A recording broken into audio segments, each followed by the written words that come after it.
De la región Ayacucho, señor Omar Quesada, buenas noches, bienvenido. Josefina, buenas noches, un gusto estar aquí. No, igualmente. Una consulta que tiene que ver un poco con lo de la huelga del SUTEP en Ayacucho. Queremos conversar sobre todo sobre lo que está pasando en relativo al secuestro que se dio en Tocate, pero no han vuelto los alumnos en Ayacucho. Hoy día iban a decidir la dirigencia del SUTEP, esperamos que hayan decidido, no tengo la información, pero esperamos que hayan decidido que ya se reintegran a la huelga, porque hay un perjuicio también en cuanto al nivel de los educandos. Esperamos que tengan una posición acorde y lamentamos la división del SUTEP. Y una división que es preocupante porque estamos hablando de una división entre dos partidos con Patria Roja y Pucallacta, que vendría a ser el señor Huayna, que es una posición bastante extrema, ¿no? ¿Cómo se vive eso en Ayacucho? Bueno, hay una dirigencia responsable en Ayacucho, no está ideologizado ni partido como Patria Roja, Pucallacta o Sendero. Hay una dirigencia con la que en los últimos tiempos no se ha visto la violencia que se ha visto sí en otras regiones. Y gracias al nivel, la altura, la responsabilidad de sus dirigentes, que han sabido concertar con las autoridades militares, policiales y también con las autoridades políticas. Sí. Es decir, hay una actitud responsable de los dirigentes del SUTEP. ¿Me parece que el señor Huayna es responsable en ese sentido? No, responsable con la civilidad en los momentos de huelga. Estas divisiones internas escapan ya a toda conversación y otro miramiento político, ideologizado, etcétera. Y lo que no entiendo bien es por qué un señor como Roberto Huayna, que tiene su propio pensamiento político, que no tienen, no está cerca del Partido Aprista Peruano, ¿por qué ha estado en la Casa del Pueblo? Yo entiendo que se invitó a todos los maestros que estaban cerca del Congreso de la República el momento en que se dio el estado de emergencia y no tenían dónde ir. Y la Casa del Pueblo, el Partido Aprista, ha estado siempre abierta a cualquier persona, a cualquier peruano que esté reclamando sus derechos sin preguntarle cuál es ¿Preguntarle si simpatiza con Sendero Luminoso? No, si simpatiza con el APRA o no. Igual la Casa del Pueblo estuvo abierta en la marcha de los 4 suyos y vinieron gentes de todas partes del país a estar siempre ahí presentes. Ese tipo de ideologización, ¿no? Que no tiene necesariamente a democratizar, Lo que más bien debe preocupar es de que se mezcle lo gremial con lo político ideológico. De hecho está mezclado, ¿no? Ya, eso me hecho. Pero vamos a hablar de otro tema. Somos nosotros respetuosos de cómo dirigen o qué pensamientos tienen. Ahí creo que en un próximo Congreso del Sur se va a dirimir. Siempre hay mayorías y minorías. Falta presencia aprista en el gremio magisterial. Hay. Pero no mayoritaria todavía. No mayoritaria. ¿Qué está pasando en Ayacucho? ¿Cuál es la última información que tiene usted con respecto a los senderistas que tomaron secuestrados a los trabajadores de la empresa Techint? Bueno, más allá de estos dimes y diretes, de los triunfalismos, negativas, emplazamientos y desmentidos en gente del propio gobierno, nosotros hemos venido a invitarlo al presidente de la República Ayacucho o pedirle una audiencia para explicarle bien cuál es la estrategia antisubversiva, reclamarle del gobierno y también poner nuestra cuota de colaboración, concertación en beneficio de grandes sectores de la población que se han visto en estos últimos tiempos abandonados de un apoyo logístico militar y al mismo tiempo desarticulados. La más grande organización contrasubversiva hecha por los civiles, que son los comités de autodefensa.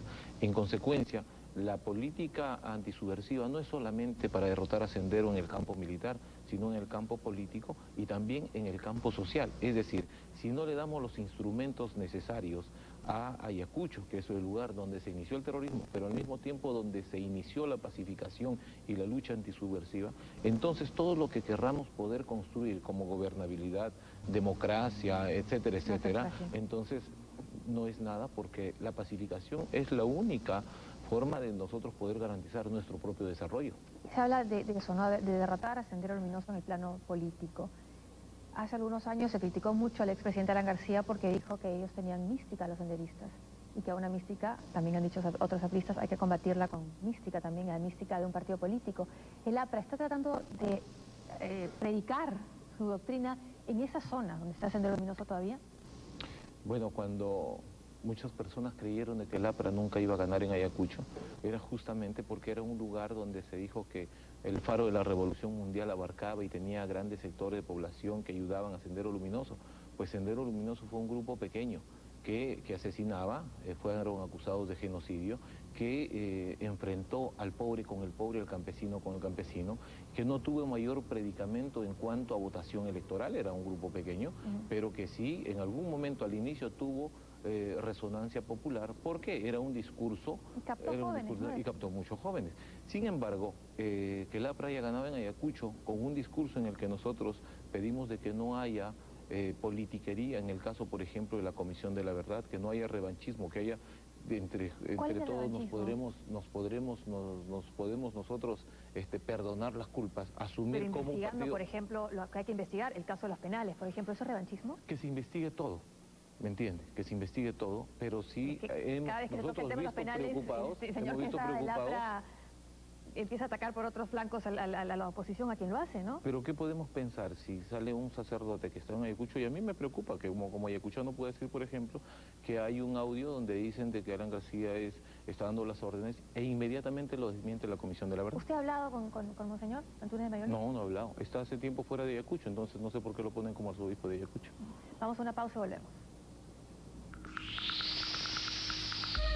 Seguimos conversando con el presidente de la región Ayacucho, Omar Quesada, del Partido Aprista Peruano. Estamos hablando de, sobre todo, un cambio político y un cambio social en Ayacucho. ¿Cómo se está haciendo, qué está haciendo usted para traer inversión, para que haya desarrollo en su región? Bueno, aparte de este problema, para terminar del tema de seguridad, a nosotros nos ha costado mucho hacer conocer a Ayacucho, nos está costando mucho, o nos estaba costando mucho hacer conocer a Ayacucho. Sí, ahora lamentablemente se ha puesto nuevamente en el mapa de las noticias malas. Por supuesto, porque si no hay pacificación no hay inversión, no hay turismo, y la violencia ha traído más pobreza. En consecuencia, 20 años de violencia han significado el rompimiento o la destrucción de todo el aparato productivo agrícola, por ejemplo. Ayacucho es un lugar, una región desarticulada entre el norte y el sur. Vamos a interconectar el norte con el sur. Para llegar al sur de Ayacucho, por ejemplo, a Lucanas o a Pausa, tenemos que viajar por lo menos 16, 18, 20 o 24 horas, cerca de 1000 kilómetros hasta la localidad de Pausa. Vamos a interconectar eso por dos cosas. Uno, porque va a facilitar el comercio entre el norte y el sur, el norte agricultor con el sur ganadero y también minero, y vamos a renovarle la identidad y el valor al ayacuchano. El ayacuchano ha sido una persona valiente que en la historia del Perú ha dado su vida y su patriotismo por el Perú. Y muchas cosas, claro, muchas cosas más, María Parado de Bellido, Basilio Auga, etcétera, etcétera. Pero necesitamos que el Perú entienda de que si estamos en estos años hemos vivido últimos pacificación, ha sido porque los ayacuchanos combatieron la pacificación. Y por eso es que nosotros necesitamos que el Estado y la Nación le pague la deuda histórica que le tiene Ayacucho, es decir, con mejor infraestructura en vial, con mejor infraestructura económica, para poder nosotros fomentar igualmente el turismo. Ahora, hemos escuchado, por ejemplo, al presidente de la región Lambayeque, y decimos que está convocando empresarios, está haciendo reuniones, foros, para, por ejemplo, conseguir inversión para el proyecto Olmos. También hemos visto que Moquegua y Tacna se están uniendo en ese camino. ¿Qué está haciendo Ayacucho? Nosotros tenemos porque no está solamente de quejarse, creo, ¿no? Sino decir... Nosotros no nos quejamos, ponemos los puntos sobre las sillas, es decir, si no hay política antisubversiva en este momento para delinearla juntos, entonces después no podemos hablar de inversión. Pero usted ha dicho que le han entregado las transferencias a medias, que solamente fiscalización, que no hay más que hacer. No, yo estoy trabajando, por ejemplo, con el CND, estamos logrando tener nuestro presupuesto participativo, lo poco que tenemos vamos a redistribuirlo, hemos fijado, por ejemplo, cuáles son las líneas de acción a futuro para generar mayores ingresos para Ayacucho. Han ido inversionistas y Ayacucho, yo he viajado con ellos, con mineros, para ver, y han sobrevolado Ayacucho para ver, identificar mediante el satélite dónde están las minas, las posibles minas, por ejemplo, de oro en el sur. Igualmente el proyecto Pampas Verdes, es un proyecto que todavía se está discutiendo, pero va a traer inversión.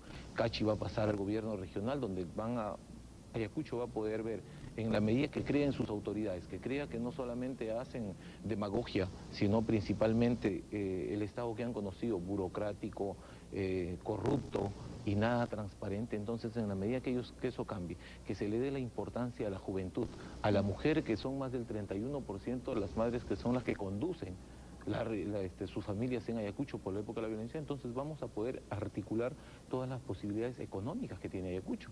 Y Ayacucho, nosotros hemos dicho, dennos los instrumentos necesarios mientras salgamos de esta época donde ha sido destruida toda nuestra posibilidad económica de salir, y nosotros vamos a salir adelante. ¿Por qué todos estos proyectos no se llevaron a cabo en los 5 años de gobierno aprista? Pero en los 5 años de gobierno aprista hemos tenido la mayor ofensiva antiterrorista. No olvidemos que el APRA fue el partido que más contribuyó con sus muertos al sostenimiento de la democracia. Si peleamos, sí se Pero en dio. temas de inversión. Sí se dio, por ejemplo. Proyecto de irrigación, por ejemplo. El trapecio andino. En la época del partido aprista se inició el proyecto Cachi, que después en la época del gobierno de Fujimori en total se han invertido más de 200 millones de dólares y todavía no se ha concluido, y nosotros lo vamos a concluir para darle posibilidad a grandes terrenos que están eriazos, de darle la posibilidad de riego del agua para Ayacucho que sea mucho mejor. Igualmente se dio el crédito cero en Ayacucho, se apoyó a la agricultura. Bueno, pero está bien, pero en sectores podemos...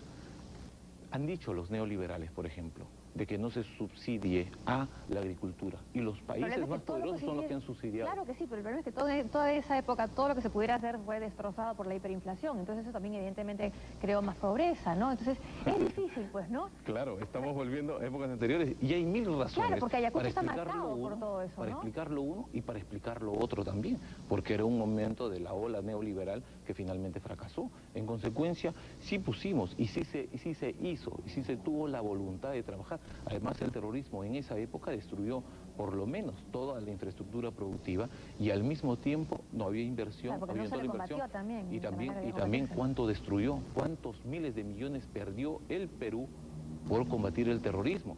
Eso es lo que no queremos que regrese. Y tampoco entender cómo así Armando Villanueva fue a visitar la tumba de Islagos, ¿no? Bueno, de la misma forma como Sofía Majer dice que el Sendero Luminoso es un partido político. Y fue a visitar también a Héctor Bolay. Igualmente, por eso, cada persona en un país democrático, nosotros estamos acostumbrados a respetar las ideas del otro. Lo importante es, como decía ayer la Torre, no comparto tus ideas, pero daría mi cabeza con tal que pudieras expresarlo.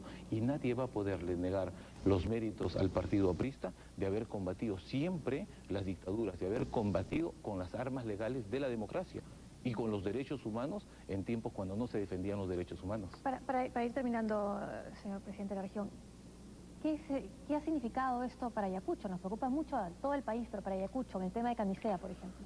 Ha sido una pena tremenda para todos nosotros, para todos los ayacuchanos. Ha sido un desandar en todos los sueños que hemos tenido, iniciándolos, trabajando. Ayacucho quiere trabajar en concertación, quiere trabajar en paz, quiere ponerse a trabajar sus autoridades. Todas las autoridades quieren poner el hombro, los gremios, los frentes de defensa para sacar adelante Ayacucho. Y nosotros hemos aprovechado y decimos eso para dar la claridad de alerta también al gobierno, decir, dennos ustedes la posibilidad de que las fuerzas militares puedan realmente con logística acabar con Sendero Luminoso dentro de los límites de la democracia y con pleno respeto de los derechos humanos, y al mismo tiempo la posibilidad de los comités de autodefensa se rearticulen, aquellos que no han tenido en todos estos años ningún beneficio puedan tenerlo a través de un Estado que les reconoce, de un Estado que llega a los lugares donde ya se replegó el ejército. En consecuencia, lo que nosotros le pedimos al gobierno es que fijemos un programa de asistencia productiva para Ayacucho, que se nos termine de hacer la carretera Ayacucho-San Francisco, Ayacucho-Vilcajomán, Huanta-Huancayo. Pero por supuesto, solamente así nosotros podemos tener los instrumentos necesarios que nos da la democracia para combatir, no solamente militarmente, sino por lo menos social y políticamente al senderismo, que es un peligro que se cierne sobre el Perú, pero sin nada de alarmar, es momento de hacerlo.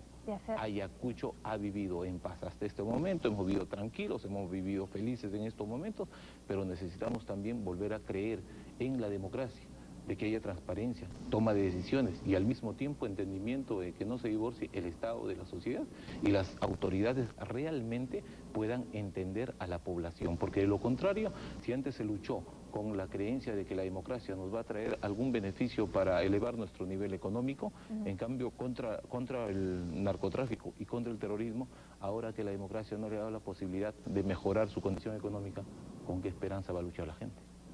Y bueno, por supuesto, saber que los gobiernos duran 5 años y hay que trabajar para que la estabilidad nos garantice democracia por siglos, supuesto, ¿no? Hay nada mejor que apoyar a la juventud, tener una clase dirigente joven comprometida con su pueblo, de alguna forma política, y los partidos políticos tienen una gran responsabilidad. Me preguntaba qué está haciendo el Partido Aprista. El Partido Aprista está formando cuadros jóvenes que aprendan a gobernar para equivocarse menos. Le digo porque yo he visto en los pueblitos más apartados del país, siempre ha habido un local del Partido Aprista, una iglesia católica y la policía. Pero eso solamente lo hace el APRA. Ojalá pudiera hacerlo. Por lo menos hace años. Bueno, esa es la aspiración de todos los peruanos, que estén todos los partidos. Ojalá pudieran hacerlo todos los partidos. Todo el país. Porque cuando hay partidos, por lo menos que sean Hay interlocutores válidos. Por supuesto. Y se puede conversar. Y eso es lo que nosotros necesitamos. Y el APRA sí apostó por la democracia. El APRA va a sostener la democracia en la medida que es un sistema que por lo menos nos garantiza la libertad de expresión, la libertad de pensamiento, que el APRA siempre luchó por eso. Señor Quesada, muchas gracias por acompañarnos. Es un gusto. Volvemos mañana con otro programa.